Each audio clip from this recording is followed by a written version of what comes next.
Bismillahirrahmanirrahim. Assalamualaikum warahmatullahi ta'ala wabarakatuh.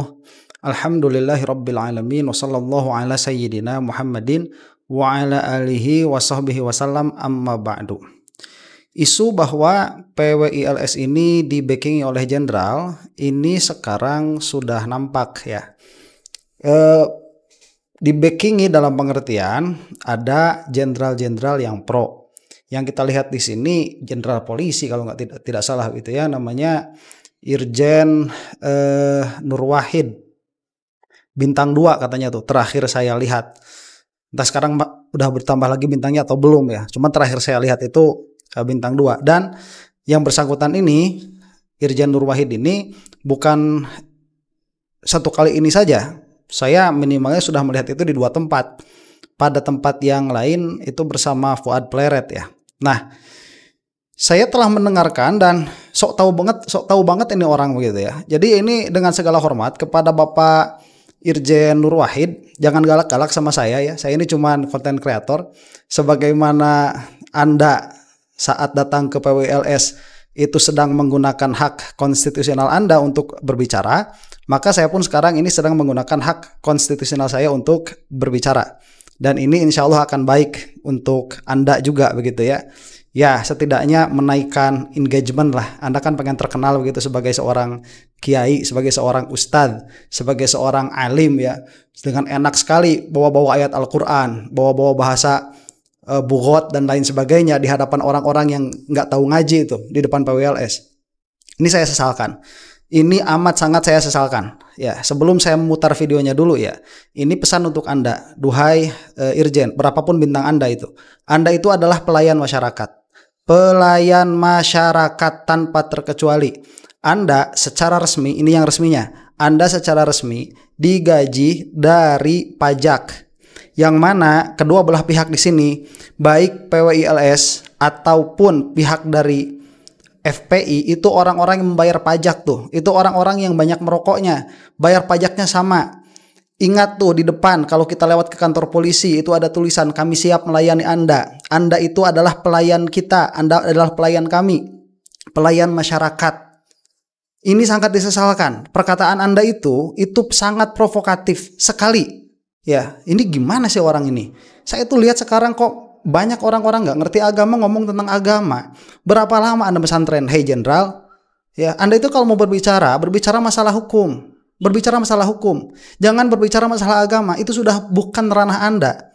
Ya, ini saya kira harus ada polisinya ini, polisi siapa itu? Yang kemarin kayak ke Sambo itu ya. Itu bukan dalam kasus yang lain bukan, tetapi sudah melakukan tindakan tidak etis ini. Masa ngomong seperti itu ya di hadapan orang-orang? Apa yang dimaksud? Kita akan lihat saja ya videonya nih. Saya mah nggak peduli begitu. Orang mau pangkatnya apa, selama dia itu ngomong agama salah, dia harus bisa mempertanggungjawabkannya.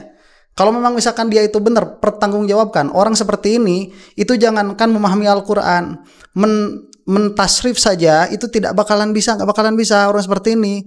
Karena kalau bisa mentasrif itu nggak bakalan jadi polisi. Ya terlalu jauh lama itu mentasrif, mengi'rab, mengi'lal itu lama mau bisanya. Terus kemudian tiba-tiba ngomong tentang Al-Quran. Ini masalah besar ya. Sudah gitu ngomong tentang masalah Al-Quran, kemudian ditembak-tembakin tuh ya untuk membela PWI, kemudian untuk memojokkan FPI. Ini mengkhawatirkan ini ya. Dengan segala hormat. Anda memiliki ekspertis duhai Bapak Jenderal, saya pun memiliki ekspertis. Ya, hargai itu keilmuan itu. Kita lihat saja langsung lah.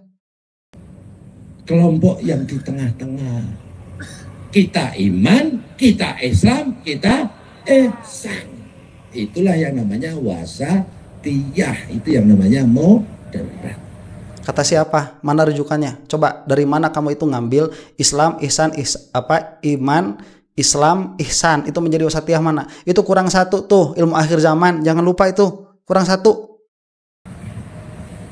Apa strategi kita untuk mewujudkan suatu kaum, suatu kelompok, ya, suatu bangsa yang moderat, yang wasatiyah, yang tawasud? Ini semua anggota atau laskar sabilillah harus hafal mati, memahami dan menghayati ini. Satu, Sebentar lagi. Ini harus hafal mati yang akan disebutkan ini. Ini doktrin dari siapa? Anda itu loh siapa? Seorang atau kelompok orang dikatakan wasatiyah atau tawasud. Pertama, ini saya sering sebut strategi 6T. Apa? 6T. T-nya bukan tempe, bukan. T yang pertama, ya ayyuhalladzina amanu ati'ullah wa ati'ur rasul wa ulil amri. Taat. T yang pertama, taat. Taat kepada siapa? Allah, Rasulnya, dan komitmen kebangsaan di dalam negara kesatuan Republik konsensus nasional bangsa Nusantara negara Indonesia adalah PBNU. P-nya Pancasila, B-nya Bhinneka Tunggal Ika Tanhana Dharma Mangwa, E-nya NKRI, U-nya Undang-Undang Dasar Negara Kesatuan Republik Indonesia 1945. Sanggup? Harus taat. Sebentar ya, taat aja lah, gak usah bawa-bawa ayat Al-Quran gitu, kamu kayak yang paham aja. Ya, kita ini ada di negara Indonesia, yang mana negara Indonesia itu sudah jelas. Anda ini sedang tidak menjalankan fungsi Anda sebagai polisi itu, sebagai jenderal polisi. Kok kemudian ngomong konstitusi ini gimana sih? Kemudian bawa-bawa ayat Al-Quran itu terus gimana juga. Begini ya. Kita ini diharuskan menerima, yang tidak menerima itu sudah memiliki instrumen hukum untuk menyelesaikan hal itu. Kalau ada orang yang dengan sengaja dia itu membuat ribut, makar terhadap negara, itu sudah ada payung hukumnya. Ada persidangannya, bukan persidangan jalanan. Anda ngapain turun seperti itu? Anda punya intel, Anda punya banyak bawahan. Buktikan secara hukum bahwa itu memang terjadi, selesai. Ketaatan ini jangan bawa-bawa agama, jangan bawa-bawa ayat Al-Quran itu. Anda itu sama saya suruh i'rab, ati'ullah wa ati'ur rasul wa ulil amri minkum. Kenapa uli nggak ula? Ya bakalan bisa paham juga. Ya. Kenapa ati'ullah wa ati'ur rasul ada tikror ati'u di situ? Kemudian tatkala wa ulil amri tidak ada ati'u, tidak ada tikror. Perintah untuk taatnya, kenapa? Nggak bakalan bisa. Ya. Anda ini ngomong apa sebetulnya? Kita ini di Indonesia, makanya ada di Indonesia juga, ini sudah orang-orang taat. Orang-orang yang tidak taat itu, orang-orang yang sudah terbukti secara hukum bahwa dia tidak taat, dia terpidana tuh, yang sudah terbukti sebagai terpidana itu orang-orang yang tidak taat baru. Ya gimana?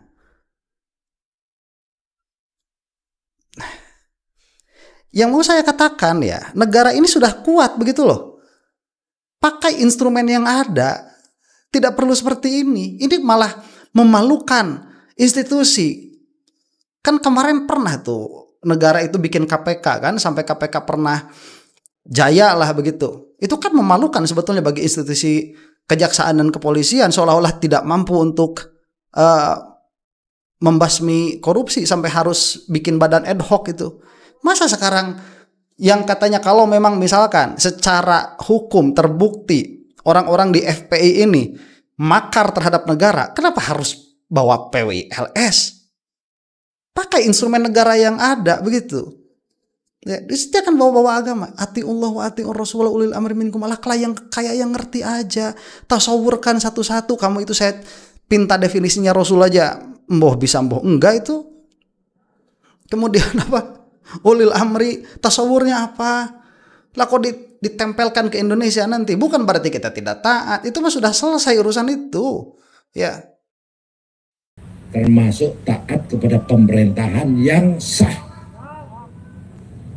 Kalau kita sudah menyelenggarakan pemilu sesuai dengan kesepakatan bersama, kemudian sudah ada pemenangnya, dilantik oleh DPR dan MPR, disaksikan oleh seluruh rakyat Nusantara, maka sunatullah berlaku. Berarti qadarullah, mereka adalah pemerintahan yang sah, maka kewajiban kita mentaati dan menghormatinya. Betul?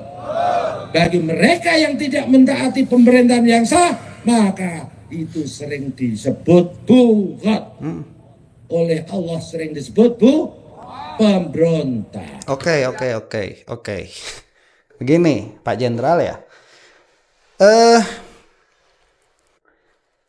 Kita nih orang-orang yang ada di Nahdlatul Ulama itu ngaji, tahu betul bahwa pemerintahan yang mengurus urusan muslimin itu dia tidak boleh dimakar. Kita tahu betul, itu orang NU kok begitu ya. Yang kita obrolin Ahlus Sunnah wal Jamaah. Tapi jangan pakai ayat juga begitu. Bahasa bughat itu baru sah apabila si pemberontak ini memberontak kepada pemerintahan atas dasar Islam, bukan atas dasar Pancasila. Atas dasar Pancasila itu udah kan pakai undang-undang aja ada itu pemberontak, bahasanya itu sudah ya berbuat makar. Jangan pakai istilah syariat bagi negara yang memang bukan negara syariat Islam.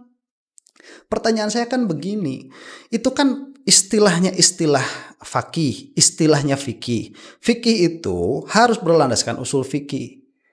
Maka kalau suatu negara itu tidak melaksanakan fikih yang sistem berfikirnya bukan usul fikih, tidak boleh memakai istilah-istilah fikih di situ. Karena itu sudah menjadi turunannya ke bawah. Lah sekarang kita ini disebut negara Islam nggak mau, tetapi orang yang memberontak disebut bughat, nggak usah disebut bughat. Itu secara ilmiah sudah salah. Secara ilmiah sudah salah. Qadarullah bahwa pemerintahan ini pemerintahan yang sah. Betul, itu qadarullah. Tapi apakah semua kudrohnya Allah, ta'alluq kudroh iradahnya Allah Subhanahu wa taala itu adalah ridhonya Allah? Belum tentu. Ya. Ini lain, ini masalah agama, Pak Jenderal. Masalah agama itu ada yang namanya maklumun minad dini bid-darurah. Maklumun minad dini bid-darurah itu sesuatu yang harus diitikodi oleh setiap muslim, karena apabila tidak, dia bisa keluar dari agama. Salah satu yang harus diitikodi itu adalah konsekuensi-konsekuensi dari kriminal yang harus diitikodi hukumnya ada di dalam agama. Meskipun itu tidak dilaksanakan begitu, kita itu harus mengitikodi yang namanya orang. Apabila dia itu mencuri, maka hukumannya adalah potong tangan. Apabila dia itu mengambil nyawa orang lain, maka hukumannya adalah kisos. Itu harus diimani. Apakah itu dilaksanakan di kita? Tidak. Apakah kita sebagai masyarakat harus melaksanakannya? Nggak boleh, haram. Apakah kita itu harus memperjuangkannya? Lihat dulu lewat apa. Kalau lewat undang-undang ya boleh. Kalau tidak lewat undang-undang ya tidak boleh begitu. Karena yang kita hadapi ini negara yang memiliki kekuatan besar. Tidak boleh kita itu melakukan makar terhadap negara. Karena itu akan ihlakun nafs. Akan membinasakan diri sendiri. Begitu loh caranya. Jadi kita ini sepakat bernegara Indonesia dengan landasan Pancasila, Undang-Undang Dasar 1945, dengan KUHP sebagai kitab pidananya, dengan BW ya bergelik wet box itu sebagai hukum perdatanya. Kita selesai di situ sudah begitu. Kemudian ada orang yang melewati hukum itu. Anda, hei Bapak Jenderal, yang memiliki kewajiban untuk menindak. Ini kok malah datang ke PWI.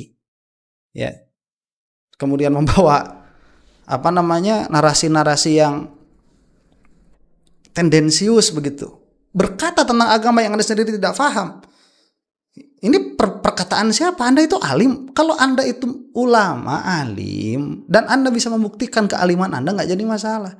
Buktikan. Hebat sekali kalau misalkan seorang jenderal bintang 2, berarti kan karir polisinya bagus tuh, melesat, dan dia juga bisa diikuti dengan keilmuan yang sangat hebat. Itu luar biasa. Belum pernah ada mungkin sepanjang sejarah orang kayak gitu. Ya, jadi alim itu udah susah, belajar itu sulit, mendapatkan ilmu itu susah. Makanya tanyanya itu sama ulama, fasalu ahla dzikri in kuntum la ta'lamun. Kalau kamu nggak tahu, tanya sama ahli dzikir. Ahli dzikir itu orang yang terus-menerus ingat kepada hukum ahkam. Hukum ahkam dalam pengertian mantiki, pengertian umum, qadiyah. Masya Allah, ini kok banyak sekarang akhir zaman kayak gini ya. Entahlah, mudah-mudahan ada yang mengingatkan. Mudah-mudahan yang mengingatkan. Nah, pengkhianat Inilah di sini peranan PBI. Lah ya Pak. Makanya kalau ada oknum, ya kan, ada oknum kelompok keputihan, kelompok keputihan ya, apa itu? Pak, malu-maluin Pak. Kelompok sebelah datang rame, kok pada oknum pada datang, dia nggak sadar dia. Secara tidak sadar dia sedang membela pengkhianat, sedang membela pemberontak, sedang membela kaum hulu. Pak, malu-maluin Pak. Malu-maluin Anda itu Pak. Malu-maluin Pak. Dan itu polisi, kalau memang misalkan terbukti mereka itu pemberontak, yang Anda sebut kaum keputihan itu, yang mana which happens to be tatkala bentrok antara Pak WLS dengan FPI, itu FPI yang pakai baju putih itu, ya ada tendensi ke sana. Kalaupun tidak itu, bukan itu yang dimaksud, oh bukan itu yang saya maksud, ada tendensi ke sana. Orang-orang bisa salah dalam memahaminya. Makanya harus jelas orang itu tatkala diberi amanat untuk berbicara itu harus jelas Pak. Maksud Anda kemana? Kalau seperti ini malu-maluin. Kalau ada pemberontak, disinilah fungsinya Pak WLS. Lah anak buah Anda itu, ada yang Densus 88, kemudian ada yang Intel tuh, ada Reskrim. Itu apa tuh fungsinya? Maaf Pak, dengan segala hormat. Dengan segala hormat. Ya. Anda itu menghinakan diri Anda sendiri. Coba jenderal-jenderal yang lain, mana ada saya komentar? Nggak ada loh, mereka nggak ikut-ikutan masalah seperti ini begitu. Gunakan institusi yang ada supaya kita ini negaranya negara hukum. Kita ini mau dibawa ke negara apa? Kita mau dibawa ke negara apa? Mau survival of the fittest begitu? Ya, itu kan pahamnya Marxis Pak. Kita itu masa yang lemah mau disingkirkan, yang kuat supaya maju, itu kan pahamnya paham Marxis kalau kayak gitu. Kalau memang ada, kita pun nggak mau ya kalau misalkan begini nih, terbukti bahwa PWI itu, bukan PWI apa, FPI ya, terbukti FPI itu makar terhadap negara, ya tangkap aja lah. Kita juga nggak mau negara Indonesia bubar begitu. Ini negara Indonesia ini sudah yang terbaik dari kemungkinan yang terburuk sudah. Mau jadi apa kalau negara kita bubar itu? Tapi jangan digerogoti seperti ini. Ya, itu yang malu. Kalau saya, tatkala di pundak saya ada 2 bintang, yang saya layani itu seluruh warga negara Indonesia supaya mendapatkan keadilan yang setara, supaya hukum ini berjalan, tidak ada hukum rimba. Tidak ada pengadilan jalanan. Itu supaya negara punya wibawa. Di pundak Anda itu.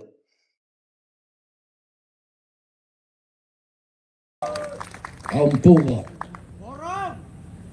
Betul? Nah, inilah keberadaan PWLS untuk mengantisipasi hal seperti ini. Sanggup? T yang pertama, taat. T yang kedua, apa? Tabrak. Bukan. T yang kedua adalah tawazun. Saya sudah tidak sanggup untuk untuk meneruskannya ya. Biasanya video saya 1/2 jam. Ini saya sudahi saja di sini. Sudah mual saya melihatnya itu.